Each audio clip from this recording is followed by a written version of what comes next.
Kama inavyoonekana katika video yetu, huu ndio msimamo wa ligi kuu ya NBC kwa msimu wa mwaka 2025 2026 mara baada ya mechi za mzunguko wa 20 kumalizika, ikiwa zimesalia mechi 10 kwa kila vilabu. Inaoburuza mkia ni KMC wenye alama 9, nafasi ya 15 Prisons mwenye alama 14, nafasi ya 14 Mbeya City mwenye alama 18, nafasi ya 13 Fountain Gate mwenye alama 19, nafasi ya 12 Mashujaa mwenye alama 22, nafasi ya 11 Coastal mwenye alama 22, katika nafasi ya 10 Mtibwa mwenye alama 23,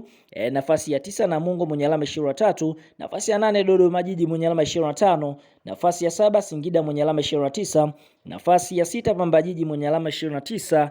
katika nafasi ya 5 TRA mwenye alama 30, nafasi ya 4 JKT mwenye alama 32, nafasi ya 3 Azam ambao wana alama 40, nafasi ya pili Simba mwenye alama 43, na kinara ni Yanga akiwa na pointi 48.